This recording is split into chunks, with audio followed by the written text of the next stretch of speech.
Occasion ఏదైనా location ఎక్కడైనా తెలుగువారి వేడుక అంటే ఆలివ్ మిఠాయి ఉండాల్సిందే. మిఠాయి అంటే ఆలివ్.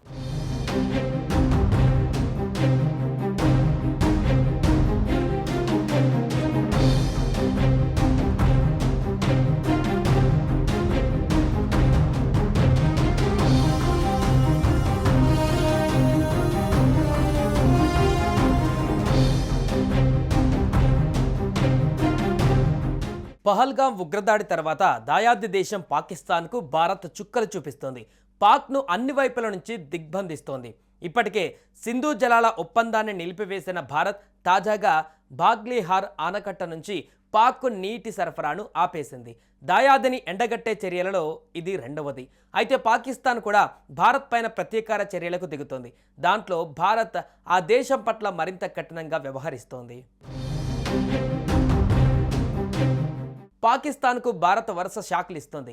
తాజాగా బాగ్లీహార్ డ్యామ్ నుంచి నీటి ప్రవాహాన్ని ఆపేందుకు ఆ డ్యామ్ స్లూయిస్ స్పిల్వే పైన ఉన్న గేట్లను కిందకు దించేశారు. దాంతో పాకిస్తాన్లోని పంజాబ్ ప్రావిన్సెస్కు అక్కడ నుంచి నీటి సరఫరా నిలిచిపోయింది.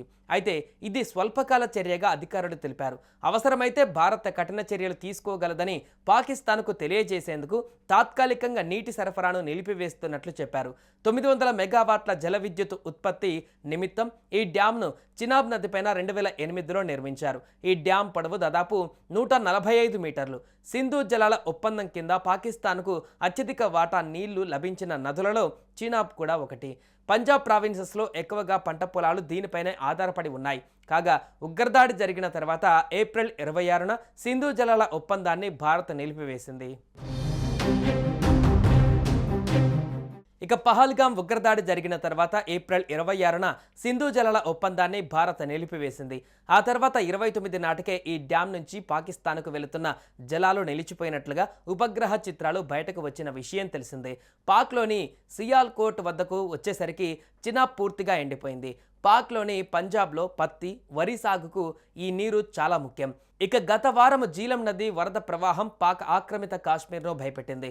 అక్కడి ముజఫరాబాద్ సమీపంలో గత వారం జీలం నదిలోని నీటి మట్టం ఒక్కసారిగా కొన్ని అడుగులు పెరిగిపోయింది.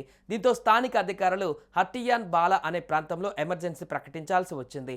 ఇలా తరచూ నిర్ణయాలు తీసుకుంటూ పాక్ భారత్ చుక్కలు చూపిస్తోంది.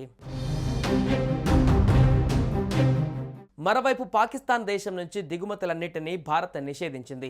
జాతీయ భద్రత, ప్రజా విధానాల దృష్ట్యా ఈ నిర్ణయం తీసుకున్నట్లుగా ప్రభుత్వం తెలిపింది.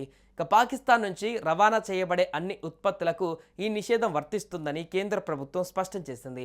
కేంద్ర ప్రభుత్వం నుంచి తదుపరి ఆదేశాలు వచ్చే వరకు ఈ నిషేధం కొనసాగుతుందని, ఈ నిషేధం ఆజ్ఞల నుంచి మినహాయింపు పొందాలంటే కేంద్ర ప్రభుత్వం ముందస్తు అనుమతి అవసరమని వాణిజ్య మంత్రిత్వ శాఖ విడుదల చేసిన నోటీసుల్లో పేర్కొంది. సుమన్ టీవీలో మీ పర్సనల్ అండ్ బిజినెస్ ప్రమోషన్స్ కోసం కింది నెంబర్కి కాంటాక్ట్ చేయండి.